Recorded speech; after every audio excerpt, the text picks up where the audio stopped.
belangrik is. En dit is ook goed, want daar is baie goed wat 'n mens vandag in vandag se lewe, geestelike goed, wat jy kan leer, wat definitief 'n goeie uitwerking sal hê. En wat ook belangrik is. Maar as 'n mens nie vrede in jou hart het, en dis waaroor dit gaan. Ek meen, dit is waaroor Jesus sy lewe kom gee. Want daar was nie vrede tussen ons en God. Daar was vyandskap, soos wat Kolossense vir ons leer, en baie ander gedeeltes in die Bybel leer dit vir ons. Daar was vyandskap, 'n vyhandigheid gewees.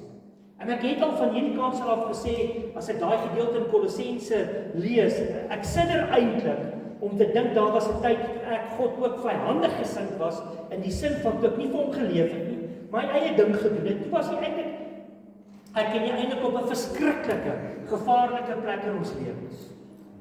Maar die dag toe ek hom begin beleef, die dag toe ek vir my keuse begin maak, het daar iets gebeur in my hart. Ek het vrede met God gemaak. Ek het my sondes bely, hy het my kom vergewe, hy het my sy kind gemaak. Daar's nou vrede tussen my en God. En hier moet ons vir mekaar die erns van sonde, met ander woorde, ook iets hieroor sê. Dis hoekom sonde so erg is, as jy in sondige lewe aanhou leef, buite God se wil, buite God se woord, want dit is juis dit wat teen sy karakter staan. God is eenvoudig en die rede, hy is eenvoudig so heilig. Hy is so regverdig. Hy is altyd reg. Hy is die een wat alles weet. Hy ken die toekoms en hy is in sy heiligheid kan geen ongehoorsaamheid en sonde voor hom staan. En baie keer maak ek en jy die keuse vir dit. Obviously natuurlik, nee. Maar as jy op 'n baie gevaarlike terrein en jy's verlore, maar dit wat Jesus vir ons kom doen het vir ons nou hierdie vrede met hom kom herstel. En dit is ook die rede hoekom dit so verskriklike prys was. Want ons weet as ons reg in die Ou Testament lees, sonde en hierdie tipe goed het gekos dat offers gebring moet word, bloed moes gevloei word, 'n lewe vir 'n lewe ensovoorts. Dit is baie duidelik. En Hebreërs praat ook daarvan.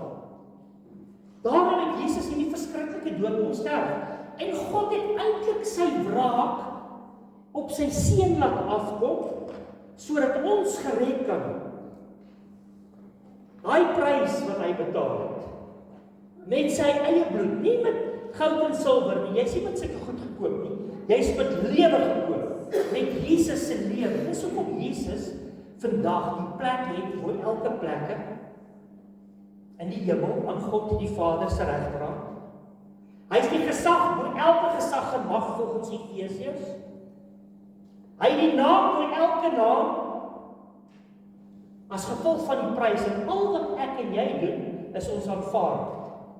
So jy kom op 'n punt, en ek kom op 'n punt waar ek sê, Here, ek het nie vrede in my hart nie en ek weet. As ek eerlik is, weet ek hierdie storie van my lewe gaan nie goed uitdraai nie. Dink net gou so 'n bietjie as jy net die gedagte dat jy eintlik teen God werk in 'n sondige leefstyl of dink net bietjie daar. Ek dink as almal daaraan dink, sal almal tot bekering. Dit is hoekom die pad wat ek en jy stap, die pad van verlossing, die pad van versoening met hom. Dit is hoekom die woord ook so belangrik is. Nou ek gaan die woord gaan weer opkom soos laas week, want ek wil hê jy moet iets verstaan van die woord en dit moet indrink in jou. Hoe meer woord in jou lewe inkom, en hoe meer jy dit begin dink en bedink, dan is dit asof dit swaarder en swaarder word in jou denke. Soos wat jy daaroor dink en dit redeneer, want God het die denke en die hart laat hy laat dit saamwerk. Dit is hoekom die skrif ook sê denke moet vernuwe ensovoorts. Maar dit moet die woord en die beginsel van die woord, en dit wat ek nou gesê oor die verlossing en Jesus en vrede in hom, moet so swaar in jou gedagtes en denke wees. En dit moet soveel keer herhaal en herhaal word, soos as ons nagmaal het. Dat daai gedagtes en goed eintlik begin so swaar word dat dit insak in jou hart en jou menslike wese. En as dit gebeur, dan transformeer dit. Want jou denke alleen kan nie transformeer. Ons moet vernuwe denke kry. Ons moet nuwe mense. Dit is van net die denke is waar dit begin. Jy moet nou so 'n bietjie gaan woel daarmee. Jy moet bietjie gaan werk met die waarheid. Is dit altyd maklik? Nee, ek sê vir jou, dit is 'n worsteling. As mense vir my sê, ag, dis altyd maklik om Bybel te lees en te bid, dis altyd maklik om tyd te kry om dit te doen, dan sê ek die volgende, dis nie waar nie. Die van julle het al agtergekom, dis juist as jy dit wil doen. Ouma, dan lei daai telefoon. Hoeveel keer het jy al begin bid en Bybel lees, dan lei die telefoon? Ek het hulle gewoond, as ek by mense kom en ek bid, sit ek my foon se klank aan, want ek weet, 9 uit die 10 keer as ek begin bid, lei die telefoon. So dit is van die vlees en die bose geeste in die lig het almal 'n effek op die waarheid en dit wat die waarheid kan doen in my lewe. En as die vyand weet die woord het die potensiaal om my lewe te verander, my verhouding met God ryker en beter te maak, sal hy enigiets doen om my aandag af te trek. So jy moet bietjie worstel met hom, nee. Totdat dit 'n werklikheid word, soos wat ek sê, dit swaar genoeg word dat in jou gees insak, in jou hart insak. En op die oomblik as dit gebeur, dan beïnvloed dit jou gesindheid en jou gedrag, dan verander jou lewe. So daar's nie 'n quick fix nie. Iemand het eendag vir iemand gesê, hoor hierso, hy hou nie meer van die persoon se preke en goed nie, want hy gaan doen dit en dan gebeur daar niks in sy lewe.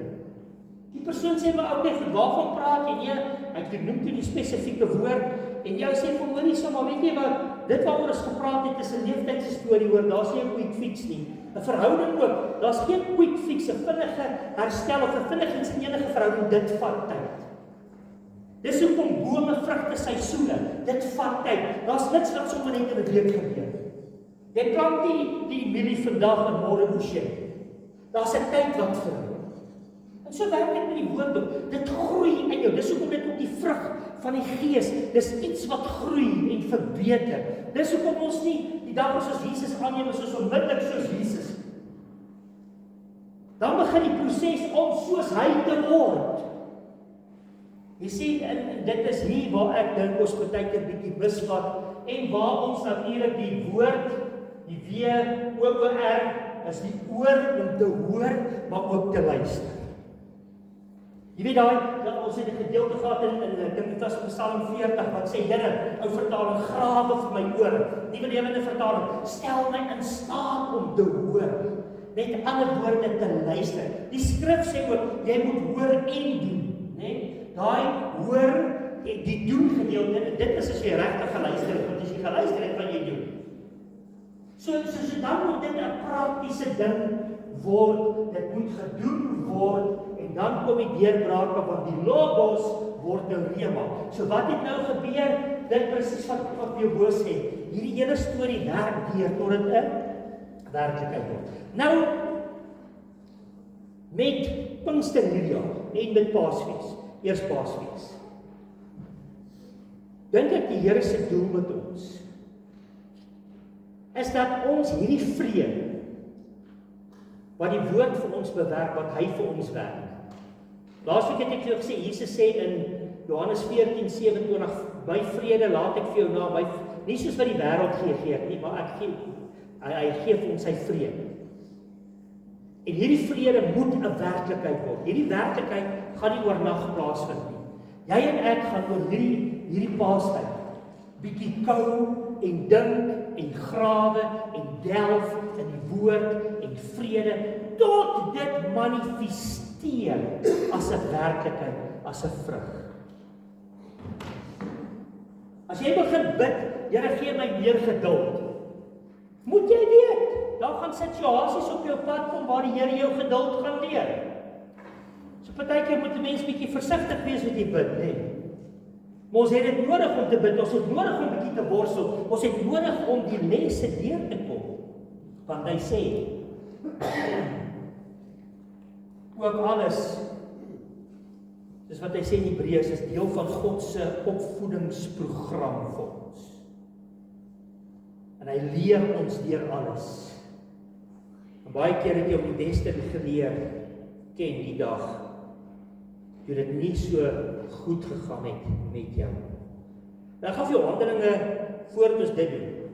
Ek het die volgende slide wat praat van vrede. Nou ek het 'n akroniem. Nou ek het 'n vorige keer het ek ook 'n akroniem vrede gegee en ek het ook daarna gaan kyk. En ek het dit so 'n bietjie aangepas. En ek sê die hele woordjie vrede staan vir die V staan vir vrymoediging. Nou kom ons gaan gou na vrede evangelisasie. Sê nou maar jy wil dit gebruik as 'n model om iemand vir die Here te wen. Jy vra vir enige mens vandag, jy kan dit vandag vir jouself vra. Jy kan vir dit, want baie keer gebruik ons nou as jy doodgaan gaan die hemel toe wel. Jy ken die storie. Of why of the master, dink jy is 'n goeie mens? Meeste sal sê ja, okay, kom ons toets dit bietjie aan die gebooie. Dis why of the master. So dit elke een het 'n invalshoek. Maar kom ons vra vir enigiemand en vra vir jouself vandag. As jy nou mooi daaroor dink, het jy regtig vrede in jou hart met God? Okay? Jy hoef nie te antwoord. Nee dan, het jy reg. As jy vir iemand vra, hoor so, sou jy sê jy het regtig vrede in jou hart met God? Dan sal die persoon sê, ja, nee, loop maar so, miskien. Jy weet, ek gaan kerk toe, ek lees Bybel, ek's goed vir my vrou en my kinders, of so. Jy weet, en ek dink, as gevolg daarvan, dink ek, het ek vrede met die Here. Die oomblik as daar so antwoord kom, is dit die verkeerde. En jy sien, as mens gaan vra nou maar, hoe lyk hierdie om vry te wees? Hoe lyk dit? Dit beteken, ek het met ander woorde vrymoedigheid voor jou. Dan vra jy vir die persoon, voel dit vir jou, jy kan na die Here toe gaan altyd en jy kan enigiets met hom deel. Dan sal jy sê, ek het al, maar die Here antwoord nie my gebed.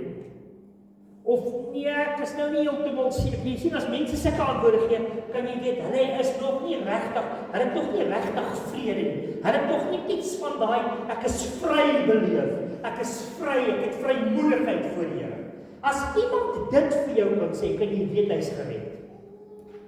Ek het al vir mense gevra, hoor jy, mense op hulle sterfbed, het ek al gevra.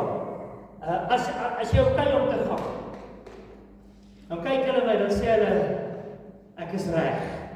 Een ou het eendag vir my gesê, ek praat elke dag met die Here. En as ek met hom praat, dan sit asof hy hier by my is. Wat het ek toe agtergekom? Hy het vrede. Hy is reg om te gaan. Jy sien, en so moet ek en jy op daai plek kom waar ons daai vryheid. Vrede beteken ek het vryheid.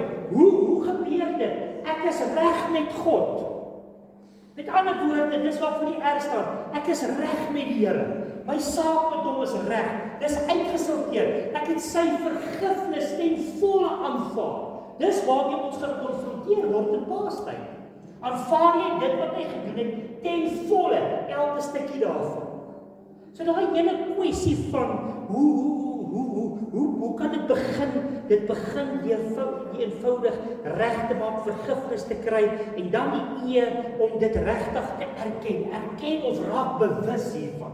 Nou, jy weet, dit is daai deel wat ek gesê het. Hoe meer jy dit dink, hoe meer jy daarmee besig is, hoe swaarder word dit, dan begin dit in jou hart afsak, want jy weet jou saak met God is reg en dan erken jy hom aan alles wat jy doen en jy raak bewus van sy teenwoordigheid. Nou die woordjie dank het ons gesê, dank staan vir dank, afhanklikheid, nederigheid, en die K van dank is die koneksie, iets van daai koneksie. Weet jy wat, as meer van ons, so deur die dag wat jy gaan, gedurig deur ervaar, jy word bewus van jy onthou, en jy maak hom deel van alles in jou lewe.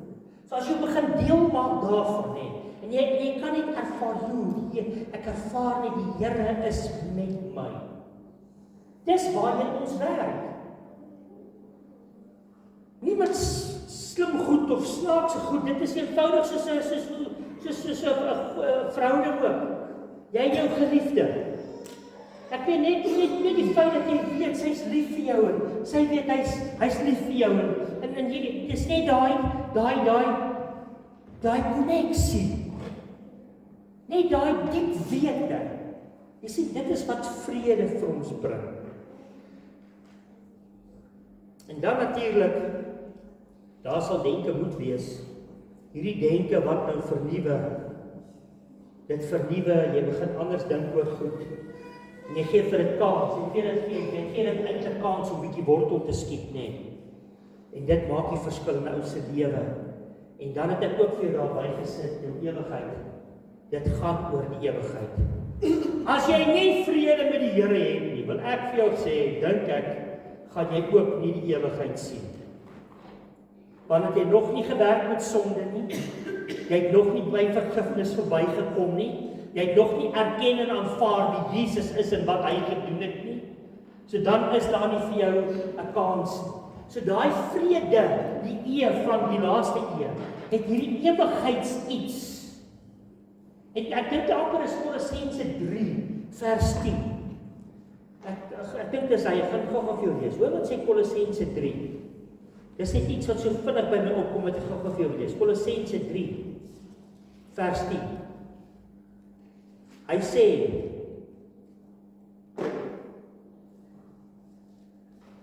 Ekskuus, vers 15. Verder laat die vrede. Kolossense 3 vers 10. Laat die vrede wat Christus bewerk het in julle lewens, die vertaling sê in julle harte, die deurslag gee. So it's all about peace with God. Niks by nie, niks weg nie. Dit gaan oor vrede. Het jy vrede met God of het jy nie vrede met God? Dis waaroor. Dis dit waaroor jy vanoggend mee gekonfronteer word. Hy sê, want as lede van een liggaam is julle tot vrede geroep. Jy is tot vrede geroep en wees dankbaar. Nou ons het baie gepraat oor dank, ek het weer gepraat oor dank, ek praat vanoggend weer oor vrede, want dit moet insink. Dit moet in my lewe insink, dit moet in jou, en jy moet alles in jou vermoë doen om vrede en dankbaarheid in jou lewe te laat manifesteer. As dit nie daar is,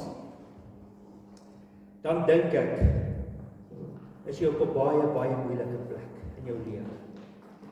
Jy sien, dit bewerk rus. Dit bewerk 'n tipe van 'n eerlike opregtheid.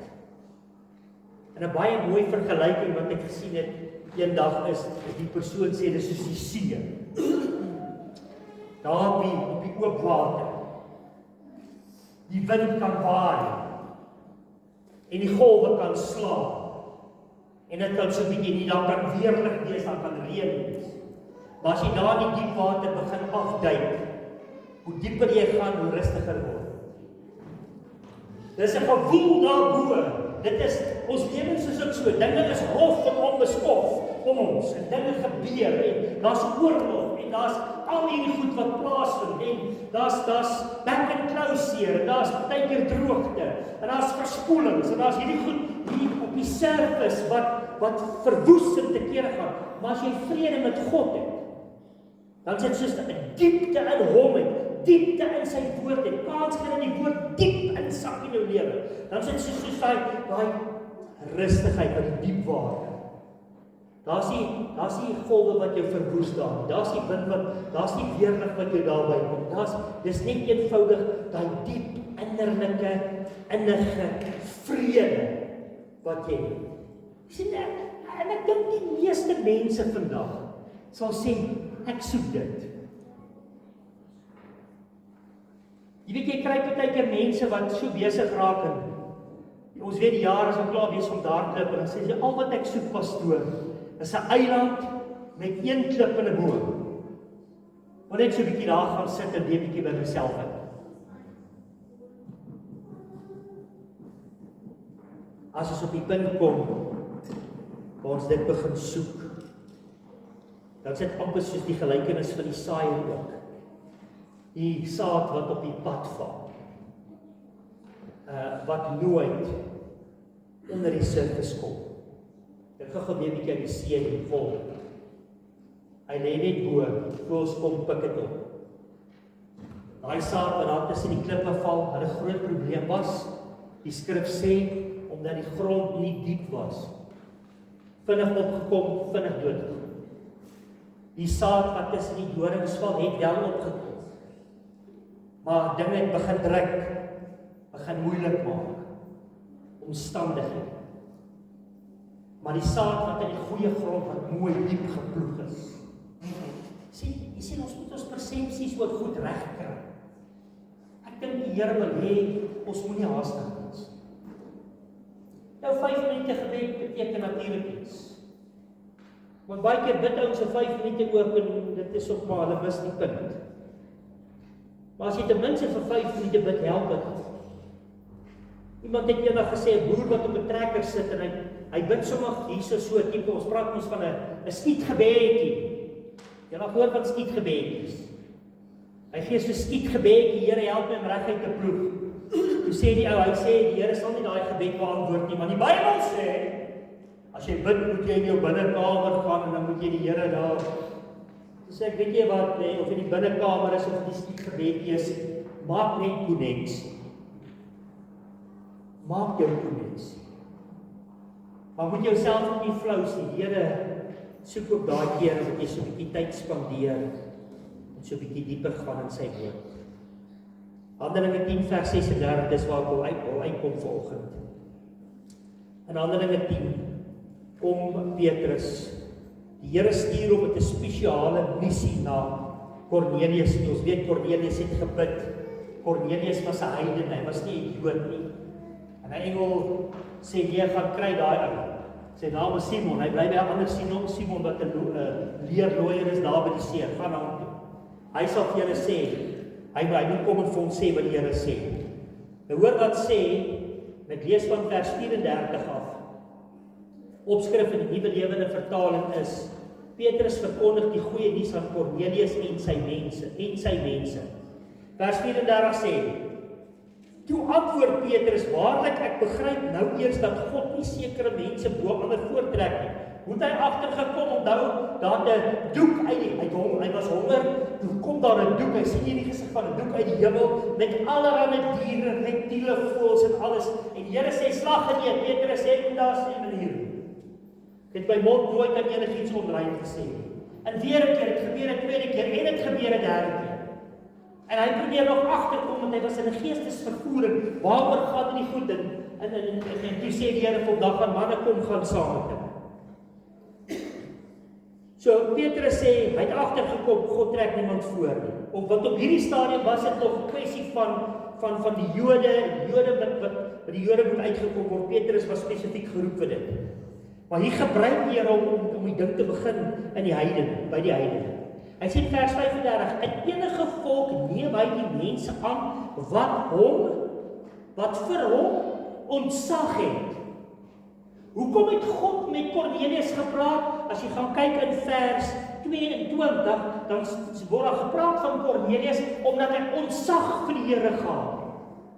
Dan word dit begin by daai nederige afhanklikheid. Ek kom voor die Here. Ek is nie witmakerig voor hom nie. Ek is afhanklik van my vrydom. Ek kom met vrymoedigheid na hom toe. Ek weet ek is in die moeilikheid. Ek weet ek het nie vrede nie. Ek het ontzag vir sy woord. Ek gee sy woord en sy krag kans om in te sak in my hart, net.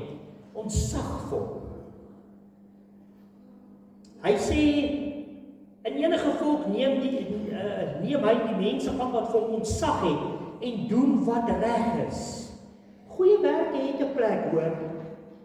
Die meeste mense wil vandag op goeie werke spoeg en sê ja, jy het niks nodig, jy het nie goeie werke. Ja, natuurlik, as dit kom by jou redding is, goeie werke beteken dit nie veel. Maar goeie werke is ook die teken dat jy kind van God is. Dis ook die teken dat jy hoor. Dis die bewys. En die Bybel is vol daarvan. Petrus is vol daarvan. Nie net hoor nie, maar doen ook. Petrus sê ook, gaan wys vir mense dat jy regtig tot bekering gekom het. En ons het vir mekaar gesê, dis deel van jou heilige lewe voor die Here. Hy sê, julle weet tog dat God, dis vers 36, aan die volk Israel die goeie nuus gestuur het. En dat daar vrede met hom is. Vrede met hom is, deur Jesus Christus, wat Here oor almal is. Julle weet ook self, dat wat in dwars deur Judea gebeur het, dit het van Galilea af begin, na Johannes die Doper begin preek het. Julle weet ook, hoe God Jesus van Nasaret, julle weet ook hoe God Jesus van Nasaret met die Heilige Gees en met krag gesalf het. Jesus het toe rondgegaan, oral goeie werke gedoen en almal gesond gemaak wat onder die mag van die duiwels was, want God was by hom. God was by hom. God was by hom, soos wat hy by ons is. En ons as apostels, vers 39, en ons as apostels en getuies van alles wat hy in Judea en Jerusalem gedoen het. Die Jode het hom vermoor deur hom te kruisig, maar God het hom 3 dae later opgewek. Toe het God hom laat verskyn. God hom laat verskyn, nie in die openbaar aan almal nie, maar net aan ons, vir wie hy van tevore gekies het om Jesus se getuies te wees. Ons wat na sy opstanding uit die dood saam met hom geëet en gedrink het. So hulle het getuienis gedra van dit wat gebeur het, né? Hy het toe opdrag gegee om aan almal te verkondig en te getuig dat hy wat deur God beskik is om regter oor almal te wees, die wat nog lewe en die wat reeds gesterf het.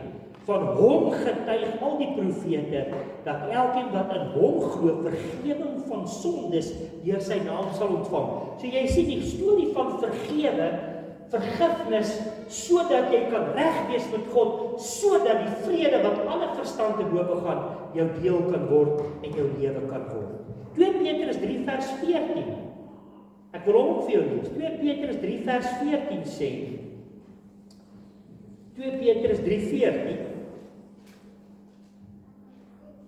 Hy sê in vers 14, daarom geliefdes, terwyl julle wag dat hierdie dinge gebeur, is hier goed oor die einde, né? Moet julle hard werk om vlekkeloos en sonder fout deur God gevind te word. En hoor, hoe sê hy, hoe doen mense? Hy sê, lewe in vrede met God. Ander vertalings praat van harmonie. Lewe in vrede en harmonie. Die vraag is, het jy regtig vrede en harmonie met die Here?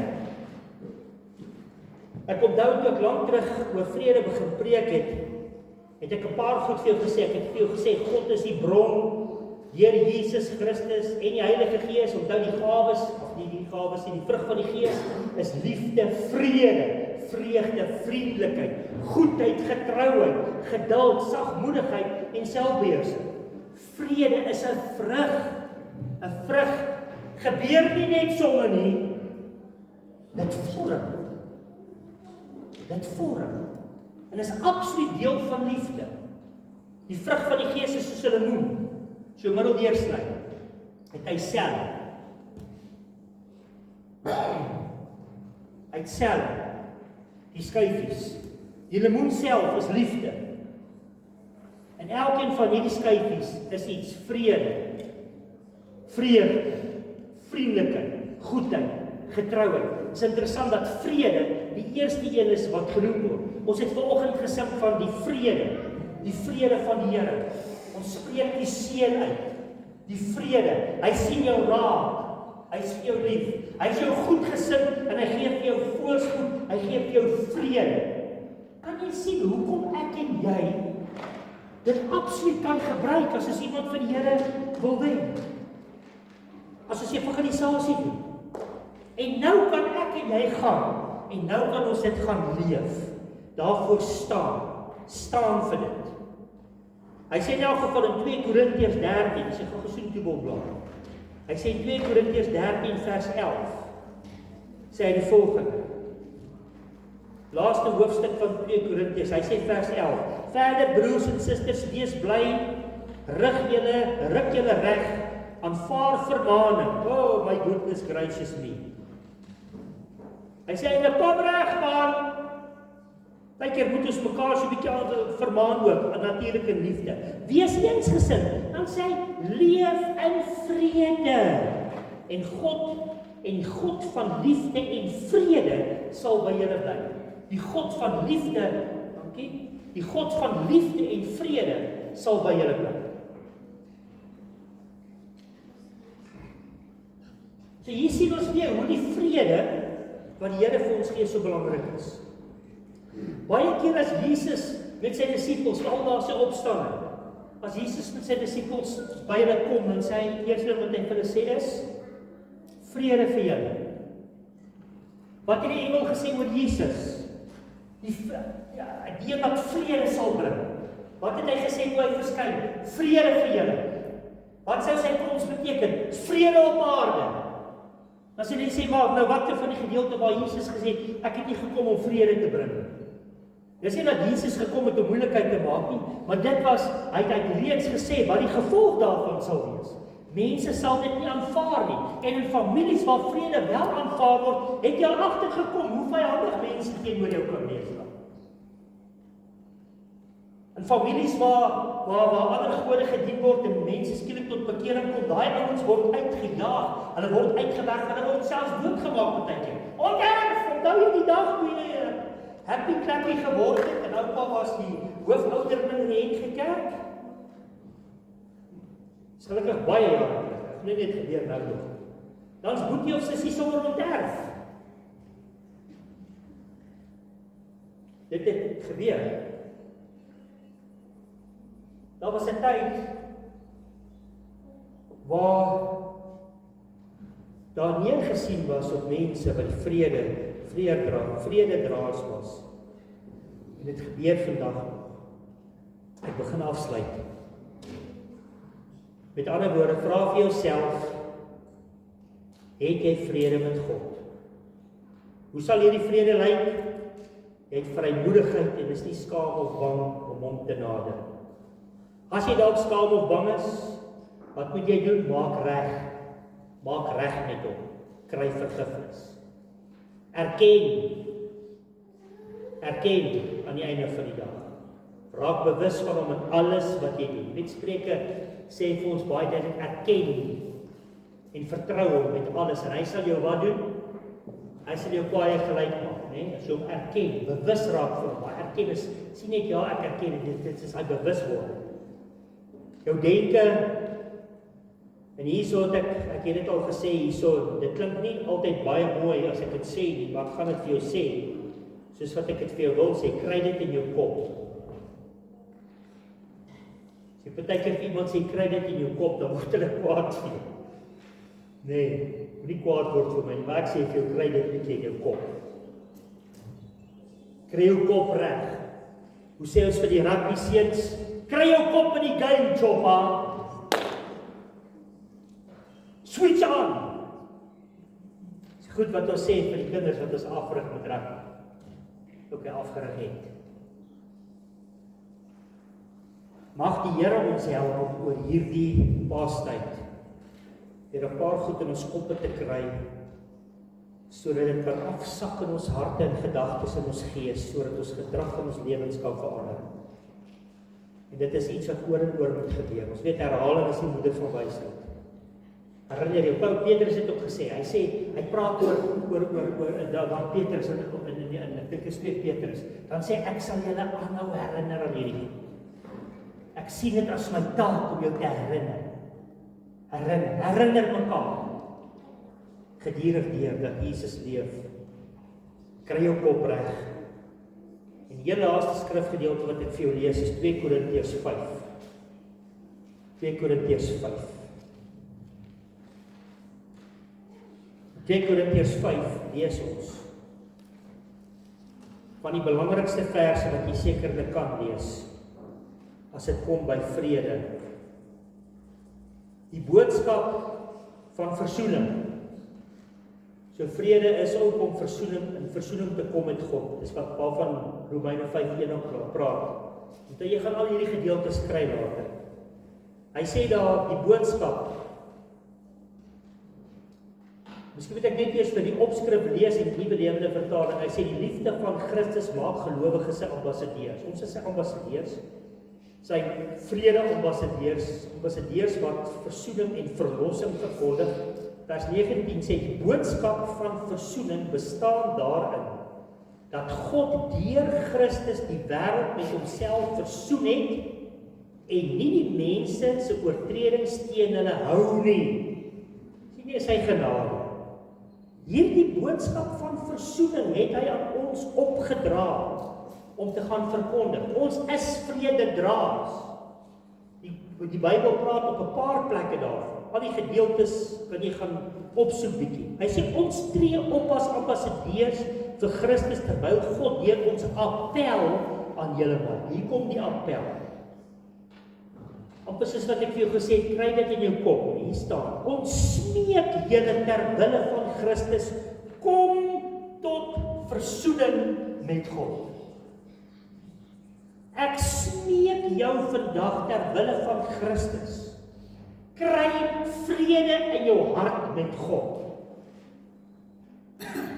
Laat toe net die woord diep insak en vernuwe. God het hom wat nie sonde geken het, die sonde gemaak ter wille van ons, sodat ons op grond van ons hegte verhouding met Christus deur God vrygespreek kan word. Daar's 'n ou liedjie wat sê, die vlag van vreugde waai oor die vesting van my hart, die vesting van my hart, die vesting van my hart, die vlag van vreugde waai oor die vesting van my hart. Almal weet nou dat Jesus daar woon.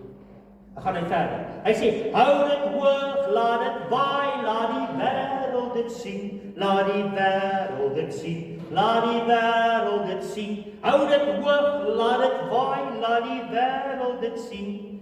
Almal weet nou dat Jesus daar woon. So hierdie vrede wat jy by hom kry, gaan leef hom.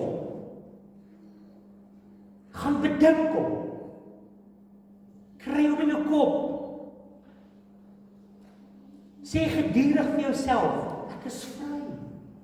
Vry. Christus maak my vry. Eers was ek blind, maar nou kan ek sien, want ek is vry. Vry. Jy hoor dan nog ou liedjies, né? Ek sien Henny Smaal. Mag hierdie tyd wat vir jou voor lê, dat ons weer gaan kyk na sy kruisiging, sy opstanding en alles. Mag dit vir jou hierdie jaar 'n bron, die bron van vrede wat hy self is. Jesus staan ook bekend as die vredevors. Mag dit vir jou belewenis verryk met die diepte daarvan. As mens dit beleef, dan kom die eeu van vrede, daai ewigheid. Ons leef met die einde in sig. Dink net as ons altyd leef met die einde in sig. Ek dink ons sal 'n bietjie ander keuses maak, net. Sal nie net vir ons altyd meegaan net oor ons eie gemaak en plesier en voorspoed wêreldse goed nie. Jy gaan weet, dis daai ewigheid waartoe ons op pad is. Kom ons bid saam. Hemelse Vader, baie dank. Hierdie wonderlike tyd van die jaar waar ons kan ingaan. Dankie Here vir u liefde en u wonderbaarlike goedheid wat u oor ons uitstort. Dankie dat ons vrede kan belewe. Dankie dat ons vir ewig sal lewe. Dankie Here Jesus dat u dit bewerk het.